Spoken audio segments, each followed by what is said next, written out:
Bom dia, pessoal. Mais uma aula de ciência. Hoje a gente vai falar sobre cinemática e esse conteúdo está presente no capítulo 7 do livro didático de vocês, certo? Bora lá.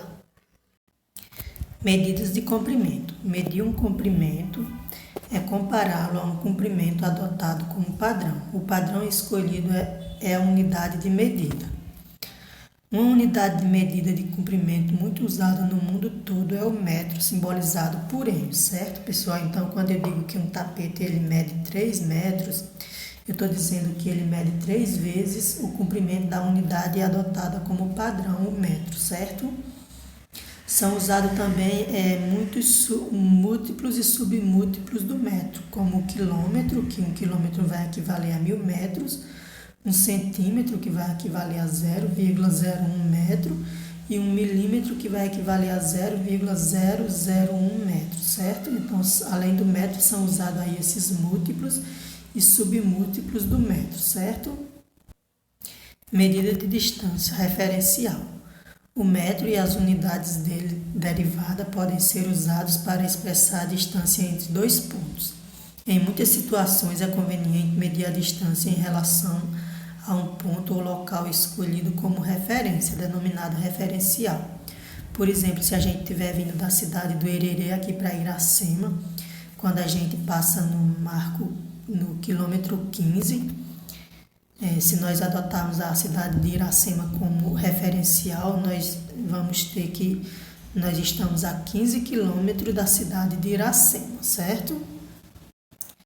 Movimento e repouso. Um caixote está preso à carroceria de um caminhão de transporte que trafega por uma estrada. O caixote está em movimento? A gente costuma dizer que sim, né? Que o caixote ele está em movimento. Porém, isso depende do referencial adotado, para a gente dizer se ele está em movimento ou se não está em movimento. Se nós adotarmos como referência a estrada, então o caixote ele vai estar em movimento. Por quê? Porque com o passar do tempo, a sua posição se alterou em relação à estrada, certo? Já se adotarmos a carroceria do caminhão como referencial, então o caixote ele não vai estar em movimento. Por quê? Porque a posição do caixote não se alterou com o passar do tempo em relação à carroceria do caminhão, certo? Então, definimos tempo. Um corpo está em movimento quando sua posição em relação ao referencial escolhido se altera com o passar do tempo. Um corpo está em repouso quando sua posição em relação ao referencial escolhido não se altera com o passar do tempo, certo? Móvel e trajetória. Pessoal, se abandonarmos uma bolinha de gude no aceiro de uma mesa, como a gente pode ver aqui nessa imagem, ela vai cair verticalmente, certo? Em relação ao solo e em relação à mesa, essa bolinha ela vai estar em movimento. Por quê? Porque sua posição se alterou em relação a esses referenciais com o passar do tempo, certo? A linha que mostra as sucessivas posições pelas quais a bolinha passa no transcorrer do tempo é sua trajetória, certo? Já se ao invés de abandonarmos simplesmente a bolinha no aceiro da mesa, nós arremessarmos, certo? Ela não vai cair verticalmente, ela vai descrever uma trajetória como essa que está mostrada aqui nessa imagem, certo? Mas também vai estar em movimento em relação à mesa e em relação ao solo. De modo genérico, chamamos móvel um corpo que esteja em movimento em relação a um referencial adotado, e trajetória do móvel a linha descrita pelas sucessivas posições desse móvel ao longo do tempo, certo? Velocidade média. Ao observar os automóveis que passam por uma mesma rua, é possível perceber que eles não realizam o mesmo percurso no mesmo intervalo de tempo. Considere o automóvel da ilustração. Quando ele está no marco 30 km de uma estrada, um cronômetro é acionado e marca nesse instante tempo zero. Quando o cronômetro indica que se passaram 2 horas, o automóvel está no marco quilômetro 190. Se dividirmos essa distância percorrida pelo automóvel pelo tempo gasto para percorrê-la, nós vamos ter 80 km por hora, certo? Então, o espaço, que é 160 km, dividido pelo tempo, que é 2 horas, vai me dar 80 km por hora, certo? Eu espero que vocês entendam porque que tem 160 aqui em vez de 190. é porque quando o cronômetro foi acionado, ele já havia percorrido 30 km, certo? Então, esses 30 km que já tinha sido percorrido não entra na conta. Então, nós fazemos 190 menos 30, que me dá 160. Nós dividimos essa distância ou espaço percorrido pelo tempo gasto para percorrê-los e obtemos a velocidade do móvel, certo? Que no caso aqui é 180 km por hora. Definição geral de velocidade. Quando o móvel ocupa a posição SI, ou seja, posição inicial, o relógio marca um tempo TI, ou seja, tempo inicial. Após certo intervalo de tempo, o automóvel atinge a posição SF, ou seja, a posição final, e o relógio marca um tempo TF, ou seja, um tempo final. Prossigamos. Dando continuidade ao que a gente viu no slide anterior. A subtração de SF menos SI, ou seja, espaço final menos espaço inicial, corresponde ao deslocamento realizado.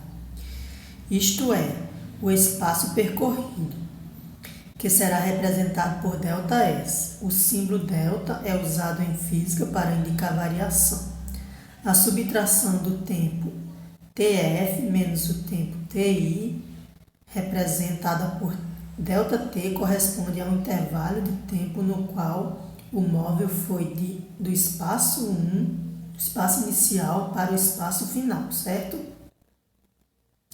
Para um móvel que descreve uma trajetória retilínea em linha reta, a velocidade média, representada por V, é definida como a velocidade média de um móvel num certo intervalo de tempo é igual à distância que o móvel percorre dividida pelo intervalo de tempo.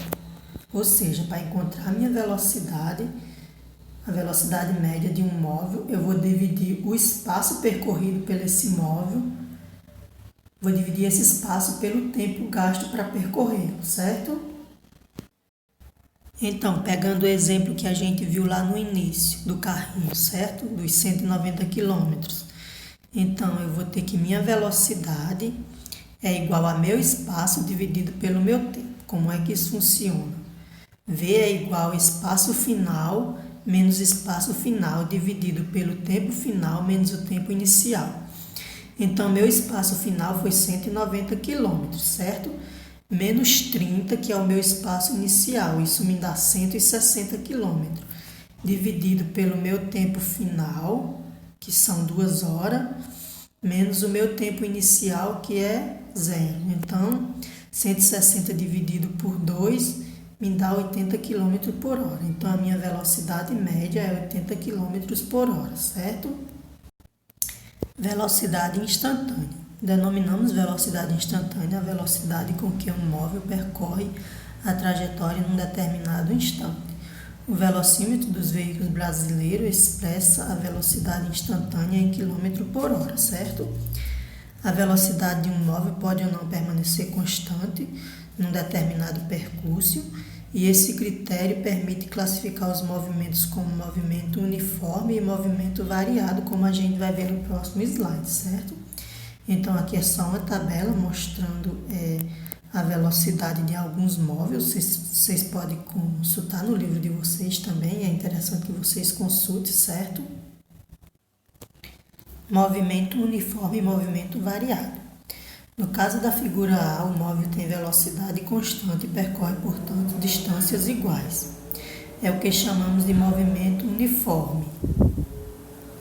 Como a gente pode ver aqui, do segundo 0 até o segundo 1, o carro percorreu 10 metros, certo?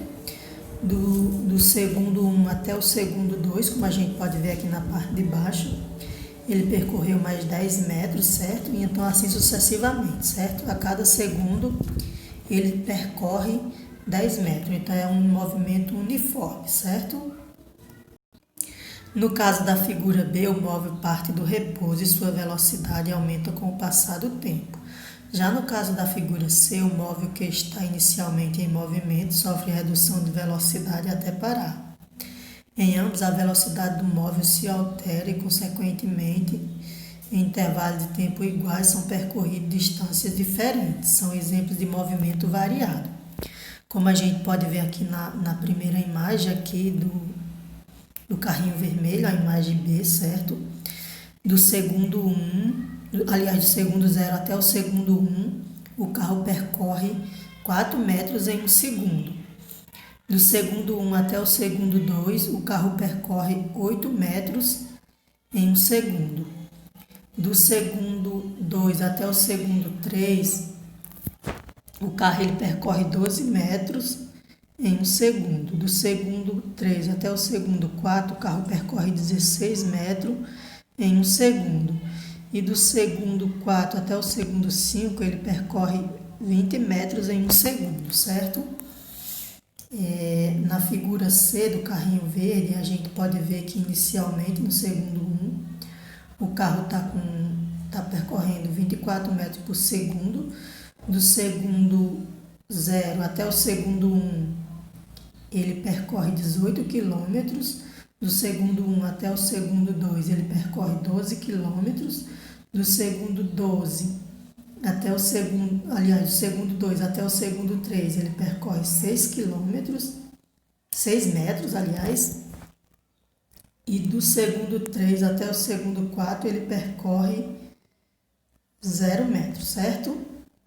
Então, como tem espaço diferente percorrido no mesmo intervalo de tempo, então é um movimento variado, certo? Variado por quê? Porque é percorrido distâncias diferentes no mesmo intervalo de tempo, certo? No movimento B, a velocidade aumenta regularmente. Em cada segundo, o aumento é de 4 metros por segundo. No movimento C, a velocidade diminui regularmente. Em cada segundo, a redução é de 6 segundos, certo? Em ambos os casos, dizemos que se trata de um movimento uniformemente variado, pois a velocidade varia de modo regular e uniforme, como eu já falei para vocês. A cada segundo, a velocidade, no caso de B, a cada segundo a velocidade aumenta 4 metros. E no caso de C, a cada segundo diminui 6 metros, certo? A variação sofrida num certo intervalo de tempo é denominada aceleração. Em B, a aceleração atua aumentando a velocidade do móvel e em C atua reduzindo. Em mecânica, a palavra aceleração é empregada tanto nos casos em que a velocidade aumenta quanto naqueles em que a velocidade diminui. O que popularmente a gente costuma chamar de freada, certo? É uma aceleração negativa, certo?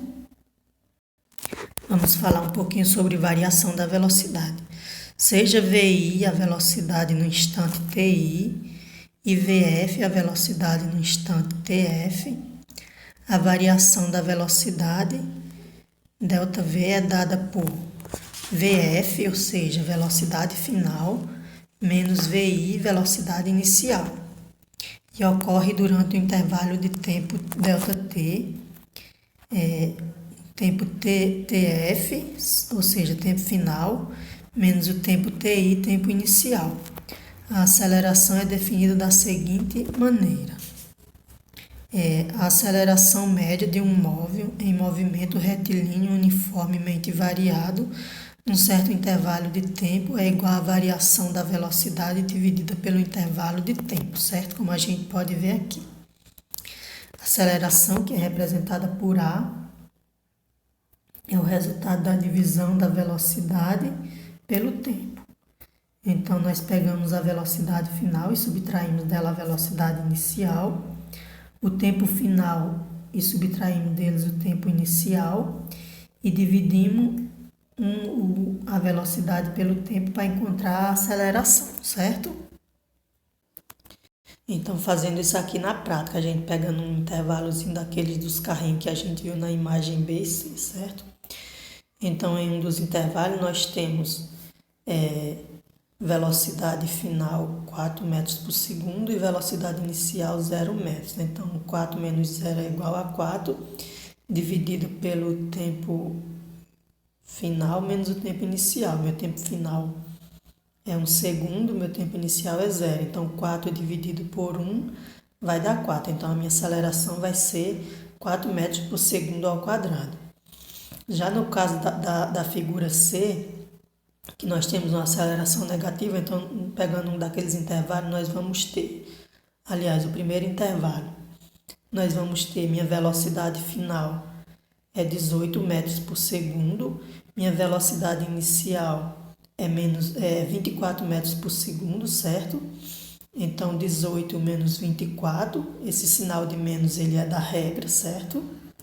Então, 18 menos 24, mais por menos me dá mais, certo? Então, eu vou ter menos 6 metros, dividido por 1, que vai me dar menos 6 metros. Então, minha aceleração vai ser menos 6 metros por segundo ao quadrado, certo?